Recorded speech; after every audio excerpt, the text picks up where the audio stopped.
Labadiena. Pirmiausia, noriu nuoširdžiai padėkoti visiems, kurie sekate Zaborės naujienas. Žiūrite epizodus, komentuojate, siunčiate informaciją, dalinatės ir padedate svarbioms temoms pasiekti daugiau žmonių. Kaip jau buvau informavusi, šis epizodas turėjo pasirodyti vakar, tačiau dėl nuolat gaunamos naujos informacijos, techninių klausimų, jį teko perkelti į šį šeštadienio rytą.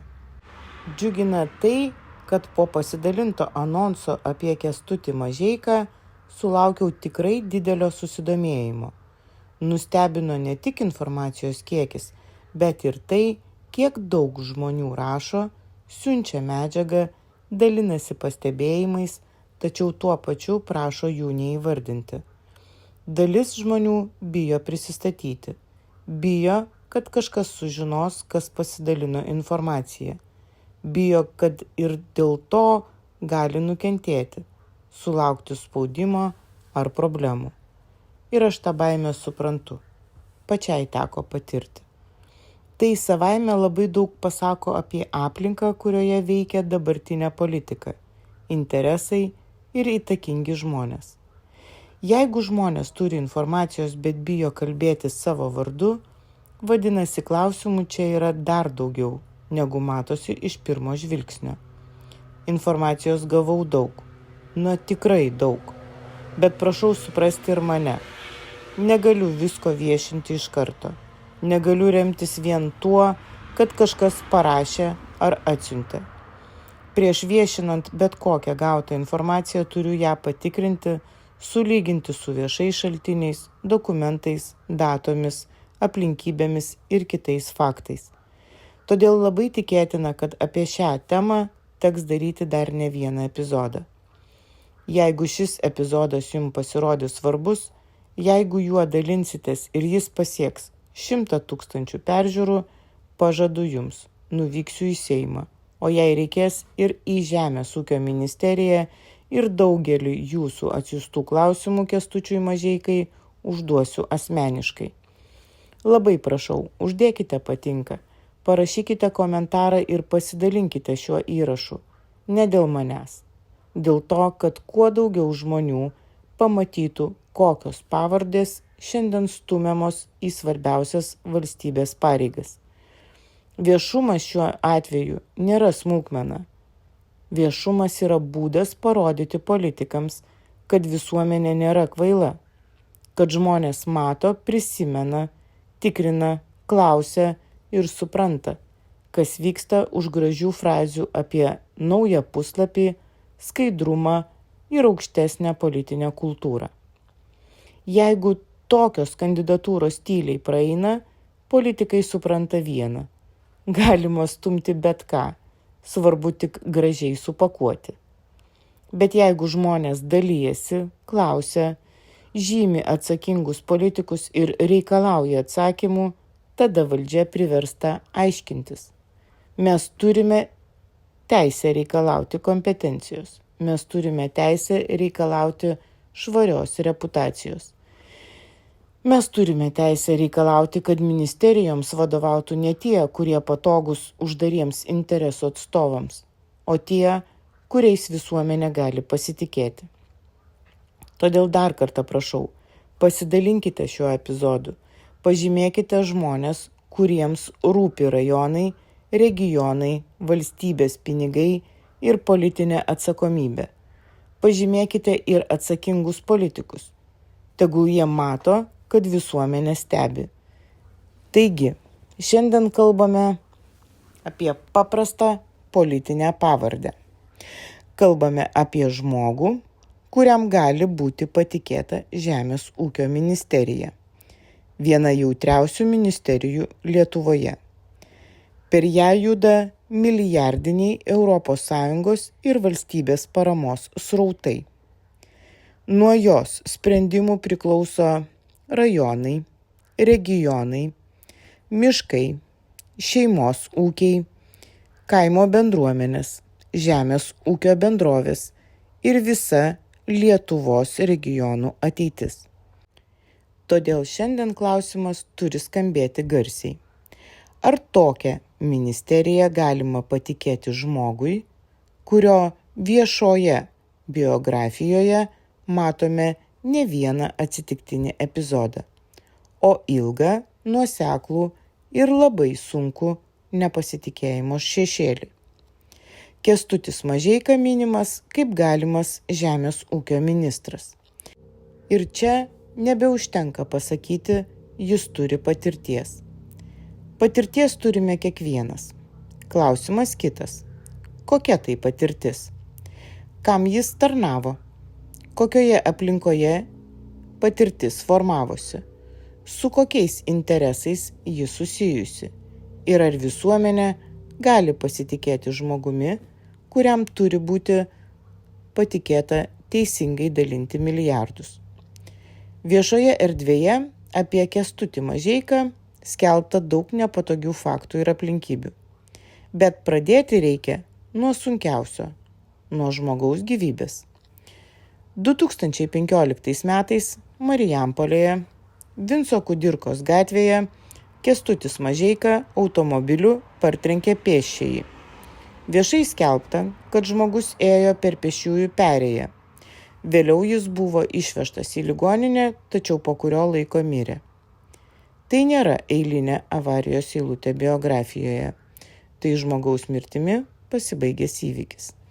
Viešoje erdvėje buvo keliamos abejonės ne tik dėl paties įvykio, bet ir dėl to, kaip vėliau buvo aiškinamos jo aplinkybės.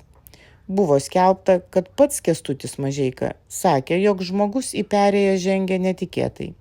Esą buvo blogas oras, šlapia, drėgna, rūkas.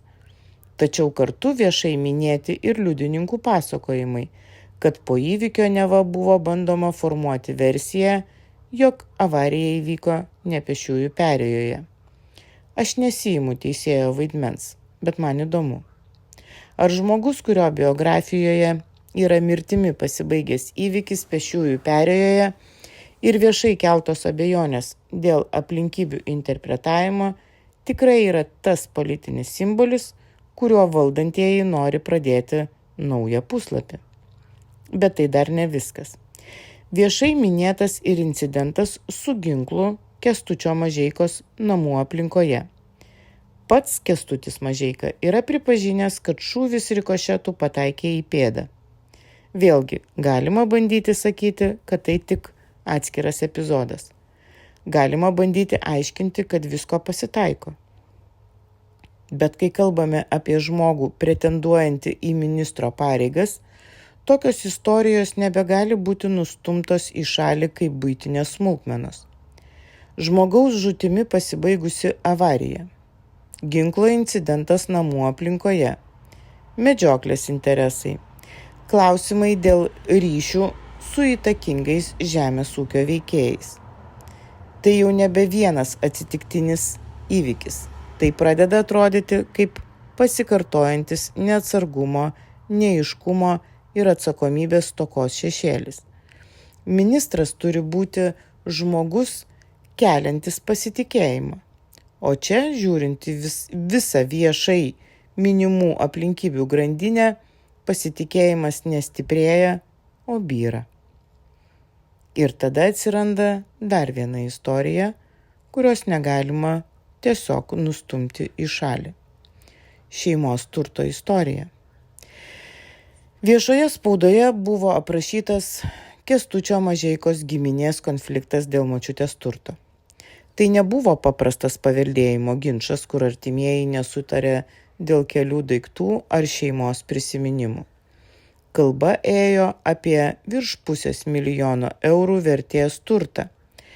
Sodybą, pastatus, žemės sklypus, apie garbaus amžiaus moterį, jos sveikatą, slaugą, testamentą ir artimųjų įtarimus, kad viskas įvyko ne taip, kaip turėtų būti padorioje šeimoje. Viešai buvo skelbta, kad garbaus amžiaus močiutė buvo slaugos įstaigoje, o jos turtas atiteko Kęstučiui Mažeikai. Giminaitės kėlė klausimus, ar ligota pažeidžiama moteris tikrai galėjo laisvai ir sąmoningai priimti tokius sprendimus. buvo kalbama apie sveikatos problemas, atminties sutrikimus po priepuolių, apie tai, kad pati senolė artimiesiems esą sakė savo namų niekam netidavusi. Tai labai sunkus dalykai, nes čia kalbame ne apie politinę konkurenciją, ne apie opozicijos kritiką ar eilinį socialinių tinklų ginčą.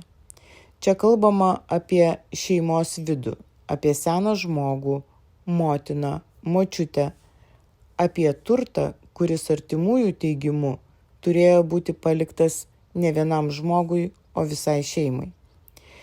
Ir kai tokioje istorijoje artimieji viešai teigia, kad Kęstutis Mažeika aferistas, kai kalba apie galimą pasinaudojimą sergančią mamą, kai artimieji klausia, kodėl viskas atiteko vienam žmogui, tai nėra paprastas šeimos barnis. Tai reputacinis smūgis. Tai vertybinio portreto dalis.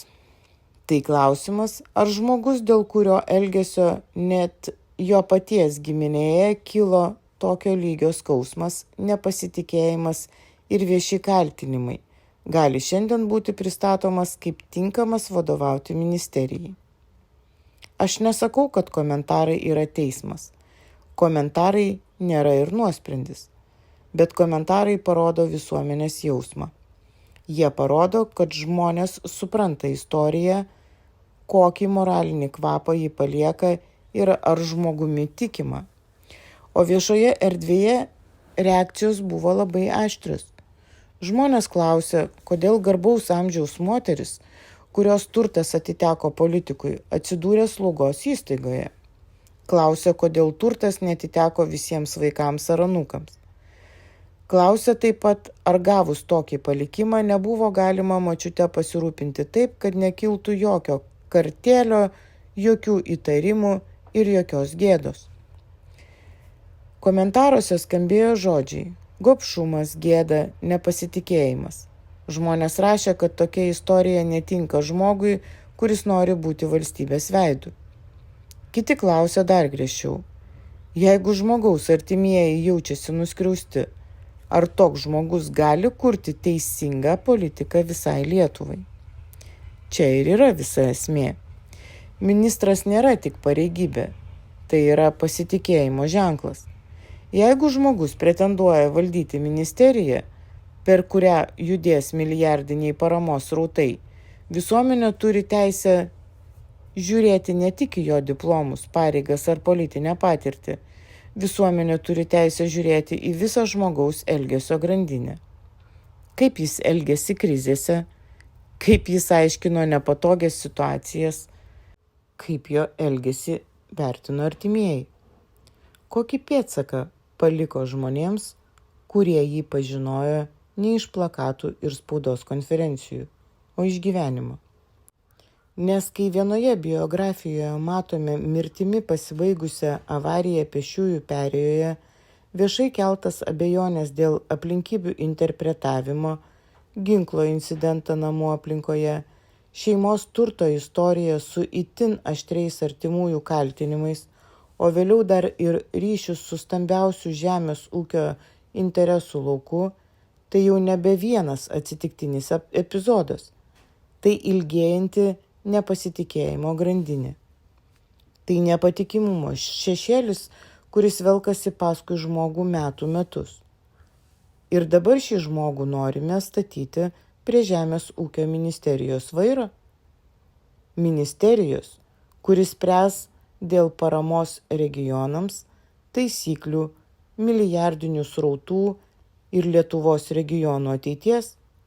Rimtai? Ar čia tikrai tas žmogus, kuriuo turėtų pasitikėti regionai, šeimos ūkiai, bendruomenės, sodininkai, kaimo žmonės? Ar čia tikrai žmogus, kuris turi moralinę teisę kalbėti apie teisingumą, kai jo paties reputacijos istorijoje tiek daug neatsakytų skaudžių ir visuomeniai abejonės keliančių epizodų? Todėl ši turto istorija nėra šalutinis epizodas. Ji labai svarbi. Ji parodo ne tik vieną konfliktą šeimoje, Ji parodo, kaip žmogus atrodo tada, kai klausimas paliečia ne politinius šūkius, o pasitikėjimą, padorumą, artimuosius, pažeidžiamą žmogų ir turtą. Ir po viso to mums sakoma, verčiame naują puslapį. Rimtai, jeigu tai naujas puslapis, tai gal žinote, kaip atrodo senas? Jeigu tai aukštesnė skaidrumo kartelė, tai kur ji padėta? Ant stalo, po stalu ar kažkur tarp medžiotojų būrelio, Jono Vilionio sodybos ir Žemės ūkio tarybos susitikimų. Nes šiandien kalbame ne tik apie Kęstutį Mažeiką. Kalbame apie tai, ar Lietuvos politika vėl bus daroma per uždarus susiėjimus, per medžioklės, per privačias sodybas, per protesto organizatorius ir per stambiausiųjų interesus. Dabar viena svarbiausių šios istorijos grandinių – Jonas Vilionis, protestai, mokesčiai, Mažeikos pasiūlymas, susitikimai privačioje sodyboje ir klausimas dėl lobistinės įtakos. Kęstutis Mažeika viešai gynė stambiausiems ūkininkams palankesnį gyventojų pajamų mokesčio modelį. Viešai tai buvo parduodama gražiais žodžiais – šeimos ūkiai, regionai, kaimo išlikimas. Bet būtent čia ir prasideda politinė apgaulė. Ant vėliavos užrašomas šeimos ūkis, o po tą vėliavą praeina ir stambiausi žemvaldžiai, labai didelės pajamas generuojantis subjektai, tie, kuriems didesnis apmokestinimas būtų reiškęs realų didesnį prisidėjimą prie valstybės. Klausimas paprastas. Kam realiai buvo naudingas Mažeikos siūlymas? Mažam ūkiui, kuris vos išsilaiko, ar stambiausiam žemvaldžiui, kuris generuoja didžiulės pajamas, kuris sugeba išsisukti nuo teisingesnių mokesčių, turėdamas geresnius konsultantus ir visus resursus spausti politikus. Tuo metu per didesnį stambiųjų apmokestinimą veikia gerai organizuotas žemės ūkio interesų laukas. Žemės ūkio taryba, grūdų augintojai, ūkininkų sąjunga, Jonas Vilionis ir kiti įtakingi sektoriaus veikėjai. Čia būtina sustoti prie Jono Vilionio. Apie jį jau pasakojau joninių epizode. Tai žmogus, kuris net joninių šventę sugeba organizuoti taip, kad šalia atsiranda viešieji ir europiniai pinigai. Išoriškai tradicijos, bendruomenė, kaimas. Bet žiūrint giliau, vėl matome tą patį modelį. Įtakingi žmonės, interesų laukai, politiniai kontaktai ir prieiga prie sprendimų priėmėjų. Tas pats Jonas Vilionis buvo vienas iš žemdirbių protestų akcijos organizatorių, kai buvo siūlomas teisingesnis mokestinis principas, kad tie, kurie uždirba daugiau ir prisidėtų prie valstybės. Kitaip tariant, buvo kalbama ne apie smulkių šeimos ūkių spaudimą, o apie didžiausių ir pajėgiausių žemės ūkio subjektų didesnį indėlį. Ir būtent tuo metu Kęstutis Mažeika pateikė stambiajam interesų laukui palankesnį pasiūlymą. Todėl klausimas čia turėtų būti labai aiškus. Ar tai buvo savarankiška Mažeikos pozicija, ar politinė paslauga tam pačiam ratui, kuris organizavo spaudimą, protestus ir siekė palankesnių mokesčių savo. Nes viešai buvo kalbama apie šeimos ūkius, bet didžiausią naudą ir vėl gavo stambiausiai žemvaldžiai. Viešai buvo kalbama apie regionus, bet prie politikų stalo vėl matome tuos pačius įtakingiausius žaidėjus. Viešai buvo sakoma kaimo išlikimas, bet realiai po šiuo šūkiu labai patogiai slepiasi stambiųjų finansinis interesas. Ir tada atsiranda kitas tos pačios grandinės epizodas. 2024 m. rugpjūčio 30 d. Pašventupyje, to paties jau minėto Jono Vilionio sodyboje, vyko susitikimas su ką tik darbą pradėjusiu žemės ūkio ministru garsiuoju Kaziu Starkevičiumi, kuriam vėliau užtemo protas. Susitikime dalyvavo vėl tie patys protestų, mokesčių ir stambiųjų interesų lauko žmonės. Lietuvos žemės ūkio tarybos nariai, žemės ūkio bendrovių vadovai, grūdininkai, įtakingi ūkininkai. Tarp dalyvių buvo ir Seimo narys Kęstutis Mažeika. Tai nebuvo paprastas pokalbis kaime. Tai nebuvo ministerijos salė, kurioje vienodai galėtų būti išklausomi visi – smulkus vidutiniai, šeimos ūkiai, regionų bendruomenės ir sodininkai. Tai buvo susitikimas privačioje sodyboje pas vieną įtakingiausių žemės ūkio interesų lauko žmonių. Pas žmogų, kuris buvo vienas iš protesto prieš didesnį stambiausių žemvaldžių apmokestinimą organizatorių. Štai kur prasideda rimtas klausimas dėl lobistinės įtakos. Jeigu ministras, buvę ministrai, Seimo nariai, galimi būsimi ministrai, akademinės institucijos atstovai, bendrovių asociacijos, grūdininkai ir žemės ūkio tarybos aplinka renkasi ne atviroje valstybės institucijoje, o įtakingo interesų veikėjo privačioje sodyboje, ar tai dar normalus politinis dialogas, kaip manote? Ar tai jau uždaras įtakos mechanizmas? Ir dar svarbiau, patikrinus Seimo darbotvarkę, Kęstučio Mažeikos darbotvarkėje tą dieną buvo nurodyta, kad šią dieną darbotvarkės nėra. Tai kaip tai suprasti? Seimo narys dalyvauja politiškai reikšmingame susitikime su įtakingai žemės ūkio interesų atstovais, bet viešoje darbotvarkėje tokio susitikimo nematyti. Kodėl? Ar susitikimas buvo deklaruotas? Ar jis buvo registruotas kaip susitikimas su interesų grupėmis? Kas tiksliai dalyvavo? Kas buvo aptarta? Ar tai turėjo įtakos vėlesnėms politinėms pozicijoms? Kęstuti Mažeika, ką jūs ten veikėte? Kokiu statusu dalyvavote? Kokiam interesui ten buvo atstovaujama? Ši nuotrauka ir šis susitikimas parodo ne tik vieną epizodą. Tai parodo aplinką, kas su kuo kalbasi, kas turi tiesioginį priėjimą prie ministro nuo pat kadencijos pradžios. Parodo, kur gali būti formuojamos žaidimo taisyklės. Viešoje publikacijoje buvo rašoma, kad Starkevičius kalbėjo apie siekį per trumpą laiką pakloti tvirtą pamatą ir žaidimo taisyklės tolimesniai žemės ūkio veiklai. Todėl labai įdomu, pagal kieno žaidimo taisyklės? Pagal šeimos ūkių, pagal regionų bendruomenių ar pagal tų pačių stambiausių ir geriausiai organizuotų žemvaldžių, grūdininkų, bendrovių ir žemės ūkio tarybos žmonių taisyklės? Mano žiniomis, Kęstučio Mažeikos ryšiai su Jono Vilionio aplinka neapsiriboja vien susitikimu. Kalbama ne tik apie lankymasi ūkyje ar sodyboje, bet ir apie bendras medžioklės. Ir čia visa grandinė susijungia į vieną vaizdą.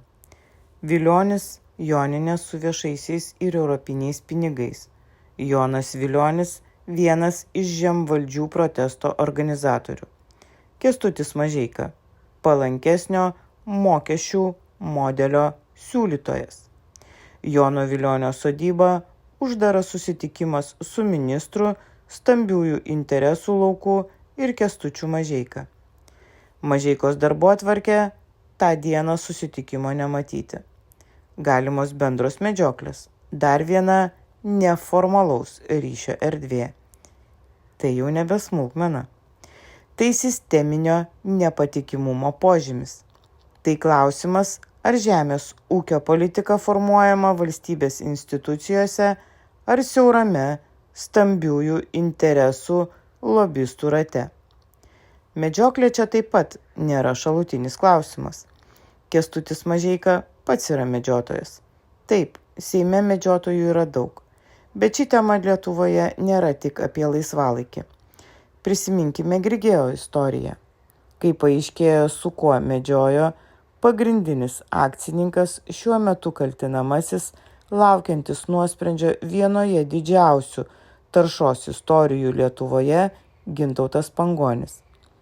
Tai daugeliui leido geriau suprasti, kodėl tiek metų valstybinės įstaigos nereagavo ir leido teršti Kuršių marias.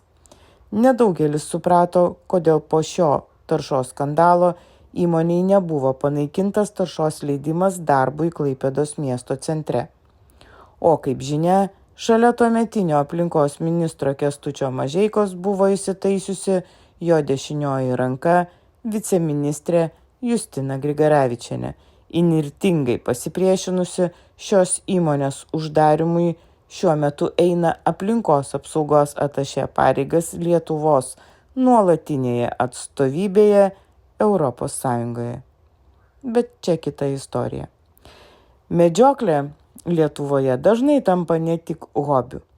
Ji tampa aplinka, kurioje susitinka politikai, verslininkai, įtakingi ūkininkai, institucijų žmonės ir interesų grupės.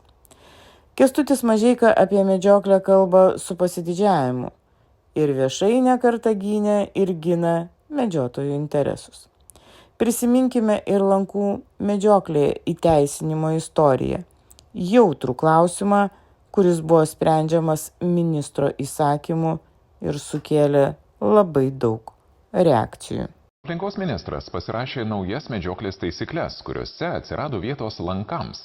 Toks Kęstučio Mažeikos sprendimas papiktino ne tik aktyvistus ir Seimo opoziciją, bet ir valdančiuosius. Esą veiksmai nebuvo derinti, o Seimas buvo apsisprendęs, kad 2004-aisiais uždrausta medžioklė su lanku ir dabar neturi būti įteisinta. Valstiečių ir Žaliųjų frakcija lauks ministro paaiškinimų, kodėl šis medžioklė įteisino paslapčia. Kęstutis Mažeika, dar būdamas Seimo aplinkos apsaugos komiteto pirmininku, teikė medžioklės įstatymo pataisas, kurios turėjo įteisinti medžioklę su lankais, tačiau po kilusio visuomenės pasipiktinimo tūkstantinių peticijų Seimas nusprendė, kad tokia medžioklė neturi būti įteisinta. Vis dėlto vakar medžioklės taisyklėse lankai atsirado. Ministro vakarykštis sprendimas įteisinti medžioklę su lankais staigmena ir frakcijos kolegoms. Seimas nepritarė tokiems siūlymams. Ir ministras matyt pagalvojo, kad gali šiek tiek pagudrauti ir įsakymu tiesiog pasirašė šitą sprendimą. Tačiau iš esmės tai nebuvo derinta nei su Seimu pačiu, nei su frakcija, nei su partija, nei su kitais žmonėmis. Stebina tokie sprendimai, kadangi vis tiek tai yra aplinkos apsaugos ministras ir be abejo tokie sprendimai garbės neprideda tiek partijai, tiek visam Seimui, tiek ir pačiai ministerijai. Pasak Seimo vicepirmininko, Valstiečiai ir Žalieji frakcijoje žada kitą savaitę išklausyti Mažeikos argumentus. Esą pozicija nesikeičia, tokios medžioklės neturėtų būti, todėl galbūt bandys ją uždrausti įstatymu. Opozicija taip pat žada imtis veiksmų, pasak konservatorių frakcijos nario Mykolo Majausko. Seimas priimdamas medžioklės įstatymo pataisas buvo sulaukęs ministro pažado, kad lankų medžioklėje nebus, todėl buvo palikta galimybė ministrų įsakymų koreguoti taisyklės. Įstatymas yra aukščiau ministro įsakymų ir įstatymas gali apriboti ministrui galimybę nustatyti tokias taisyklės. Taigi, jeigu įstatymų uždrausime lankus, lankai bus uždrausti. Ministras buvo davęs pažadą, kad jis to nedarys. Dabar jaučiamės apgauti, išdurti ministro, kuris taip tyliai karantino metu sugalvojo priimti tokį įsakymą, leidžiant medžioklę lankai. Medžioklė su lanku, pasak gamtos apsaugos gynėjų, yra barbariška ir tėra pramoga. Strėlės gyvūnus dažniausiai tik sužeidžia ir šie pasprukę nugaišta po ilgų kankynių. Gamtos apsaugos asociacijos Baltijos vilkas tarybos narys Vaidas Balys sako, kad dar prieš Velykas buvo pateiktas taisyklių projektas. Jame jokio įrašo apie medžioklę su lankais nebuvo. Nevyniojant žodžių į vatą yra sukčiavimas teisėkūroje, nes koks yra vienas svarbus momentas, kovo mėnesį vykusiam susitikime aplinkos ministerijos su medžiotojų organizacijom ministras pažadėjo medžiotojams, kad lankai bus. Tai nėra kažkoks atsitiktinis dalykas, kad čia kažkur kažkas pražiopsojo, nesuprato ir taip toliau. Tai buvo tyčia neįdėtas į derinimą visuomeniai, kad nekiltų šitas šurmulys, kuris kyla dabar. LRT televizijai susisiekti su aplinkos apsaugos ministru Kęstučiu Mažeika ir išgirsti argumentų, kodėl patyliukais buvo įteisinta medžioklė su lankais, nepavyko. Bet čia svarbu ne vien lankai. Esmė veikimo būdas. Kai siauram interesų laukui aktualus klausimas sprendžiamas ministro įsakymu, be plataus visuomeninio sutarimo, tai nėra tik komunikacinė klaida. Tai politinės kultūros simptomas. Jeigu pats esi medžiotojas, jeigu palaikai medžiotojams palankius sprendimus, jeigu dalyvauji medžioklėse su įtakingais žemės ūkio veikėjais, visuomenė turi teisę klausti, ar viskas deklaruota, ar visada buvo nusišalinta, kai reikėjo, ar medžioklė netapo neformaliu priėjimo prie sprendimų kanalu. Yra ir deklaracijų bei interesų klausimas. Kai žmogus pretenduoja į ministro postą, neužtenka pasakyti, nėra teismo nuosprendžio. Ministrui civilizuotoje valstybėje turėtų būti taikoma aukštesnė kartelė. Ministras turi būti ne tik formaliai tinkamas, jis turi būti patikimas. Viešoje ankstesnėje deklaravimo informacijoje Kęstutis Mažeika buvo nurodęs ryšį su juridiniu asmeniu kaip akcininkas akcinėje bendrovėje Lietuvos veislininkystė, kuri yra Žemės ūkio ministerijos įtakos lauke. Tai turi būti aiškiai atsakyta, ar tokių interesų šiandien tikrai nebėra, ar jie buvo tinkamai deklaruoti, ar sprendžiant su veislininkystės sektoriumi ar ministerijos įtakos lauke esančiomis įmonėmis susijusius klausimus nekilo viešųjų ir privačių interesų konflikto rizika. Nes čia kalbame apie ministeriją, kuris spręs dėl paramos, taisyklių, sektorių, įmonių ir valstybės pinigų. Visgi ar žmogus turintis tiek neatsakytų klausimų gali būti tas, kuris dalins milijardus. O dabar kreipiuosi į Jūs, Lietuvos Respublikos prezidentė Gitanai Nausėda. Ar tikrai Lietuvoje viskas taip beviltiška, kad Žemės ūkio ministerijai neberandate žmogaus be tokio reputacinio šešėlio?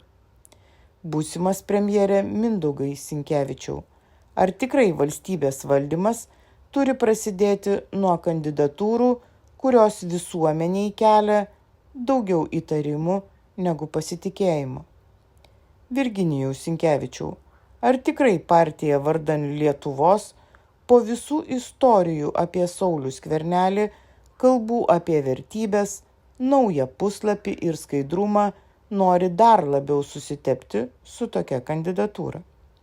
Ar tikrai Lietuvoje nebėra nesusitepusių žmonių, kurie supranta žemės ūkį, regionus, šeimos ūkius, mažesnius ir vidutinius ūkius, bet neturi tokio ilgo klausimų šleifo?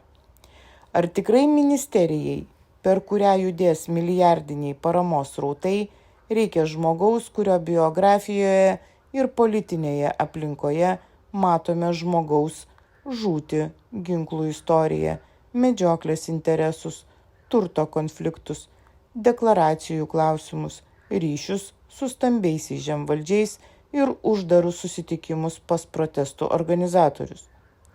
Jeigu tai naujas puslapis, jis prasideda labai purvinai.